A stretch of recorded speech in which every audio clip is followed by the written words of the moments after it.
Olá e bem-vinda, bem-vindo. Hoje a gente vai fazer uma análise aprofundada de um livro que gerou e ainda gera debates intensos no mundo todo. 12 Regras para a Vida, um antídoto para o caos, do Jordan Peterson. Olá, é um livro denso, com certeza. Muito. E a nossa missão aqui é explorar as ideias centrais dele. O livro se propõe a ser um guia, né? Ele mistura psicologia, mitologia, religião, histórias pessoais, tudo para oferecer um antídoto para o que o autor vê como o caos da vida moderna. Isso. E para começar a desvendar isso, a gente precisa falar do conceito que estrutura o livro todo. A dualidade entre ordem e caos. Exatamente. Para ele, isso não é só uma metáfora poética. Ele descreve ordem e caos como as duas realidades mais fundamentais da experiência. Tá, então vamos definir isso. O que seria a ordem nesse contexto? A ordem é o território conhecido. É a estrutura, a segurança. É onde as coisas se comportam como a gente espera. Pensa na sua rotina, na sua casa, nas regras sociais que todo mundo segue. É o mapa. É o previsível, porto seguro. E o caos, então, seria o oposto. Exato. O caos é o desconhecido. É onde o inesperado acontece, sabe? Pro bem ou pro mal. Pode ser uma oportunidade ou uma tragédia. Isso. É a possibilidade, a aventura, mas também a fonte da ansiedade, do medo. E o argumento principal do livro é que uma vida com significado não se encontra só na segurança da ordem, Mas sim na fronteira entre os dois. na fronteira.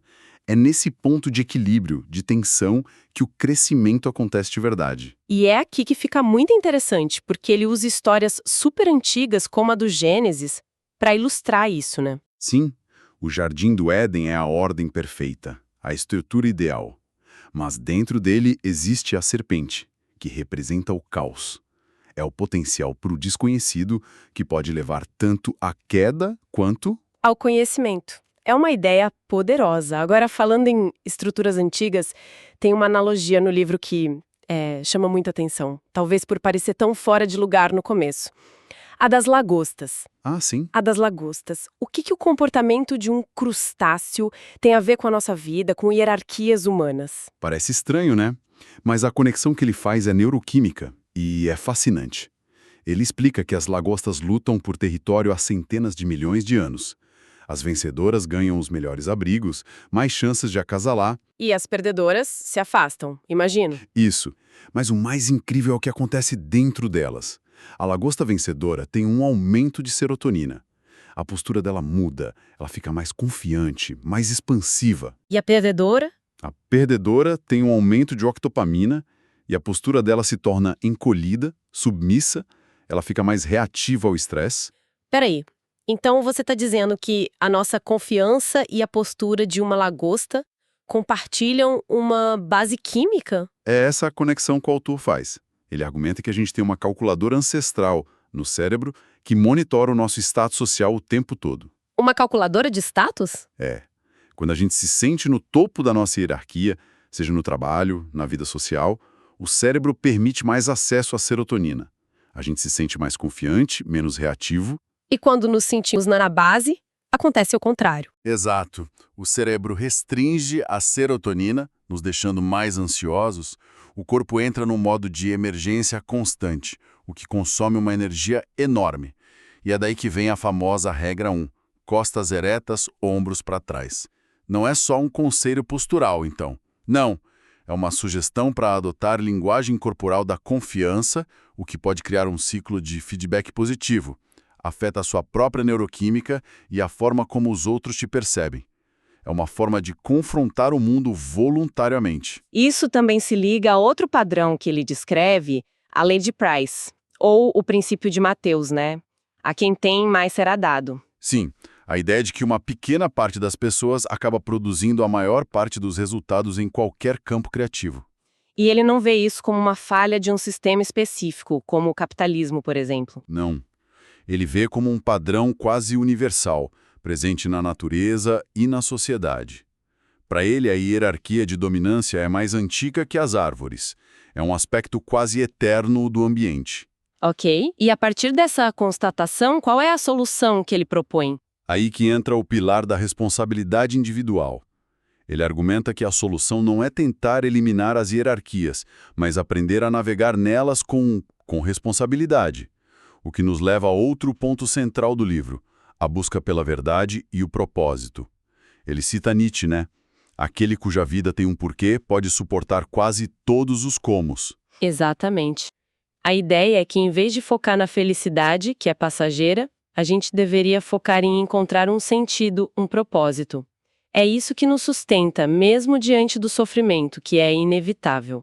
E uma ferramenta crucial para isso seria a verdade. Ele é muito enfático sobre não mentir, muito. Para ele, a mentira enfraquece o caráter. Cada mentira, por menor que seja, nos afasta da realidade. Nos torna mais frágeis quando a adversidade chega. E como ele justifica algo tão absoluto? Ele usa o exemplo da União Soviética, citando Solzhenitsyn. O argumento é que a patologia de um Estado totalitário se sustenta nas pequenas mentiras, na negação da verdade por parte dos cidadãos comuns. Entendi. A cumplicidade através do silêncio e da mentira. Isso. E no nível pessoal, isso se traduz em ser preciso com as palavras, em não evitar conflitos necessários. Se algo te incomoda, é preciso articular o problema. Porque deixar o problema sem nome, no escuro, o torna muito mais assustador. Muito mais. É a evasão que, segundo o livro, envenena o futuro. É como aquela metáfora dele sobre o que está na floresta. Se você ouve um barulho, sua imaginação pode criar um dragão. Exato. Mas se você se vira para olhar com uma lanterna, talvez seja só um esquilo. Enfrentar a realidade, mesmo que desconfortável, reduz o caos imaginário a um problema real, administrável. Mas e quando não é um esquilo? Quando é um dragão de verdade? O livro é bem claro sobre isso, né? A vida é sofrimento. É uma premissa fundamental. A questão não é como evitar o sofrimento, mas como o encarar sem se tornar amargurado, ressentido. E é aí que entra a regra 12. Acaricie um grato ao encontrar um na rua. Uma das regras mais poéticas, talvez. O que ela significa no fundo? Diante da fragilidade e das limitações do ser, da existência, o livro sugere que a gente deve estar atento aos pequenos momentos de graça e beleza. E ele usa uma história pessoal muito, muito forte para ilustrar isso. Sim, a história da doença autoimune da filha dele, que por anos sofreu dores terríveis. Essa história serve para mostrar que mesmo no meio da pior catástrofe, a vida continua. E esses pequenos pontos de contato com o que é bom... se torna um antídoto contra o desespero. Exatamente. É a alternativa ao ressentimento. O livro argumenta que a pior resposta ao sofrimento é se tornar vingativo contra a própria existência, como o arquétipo de Caim. Essa amargura que, segundo ele, é a porta de entrada para o que ele chama de inferno pessoal e coletivo. O desejo de ver tudo destruído por causa da própria dor. Pois é. Então, em resumo, o livro propõe um caminho de responsabilidade radical. Comece por si. Arrume o que está ao seu alcance. Fale a verdade. Adote o fardo da sua própria existência voluntariamente. É a partir desse ponto que se pode começar a transformar o caos em ordem habitável. Primeiro na própria vida e, por consequência, no mundo. Ao final dessa análise, fica uma questão provocadora. Na regra 11, o autor fala para não incomodar as crianças quando estão andando de skate. Ele defende que o confronto com o perigo é essencial para desenvolver competência e maestria. Sim, a ideia de que a superproteção cria adultos frágeis. O risco calculado é necessário para o crescimento. Isso nos leva a pensar, qual é o corrimão de skate na nossa própria vida? Qual risco calculado ou confronto necessário a gente está evitando por um excesso de busca por segurança? E ao fazer isso, que tipo de maestria ou força estamos deixando de desenvolver? É uma ótima reflexão. Gostou desse episódio? Já deixa seu like e se inscreva no canal Glosando para mais.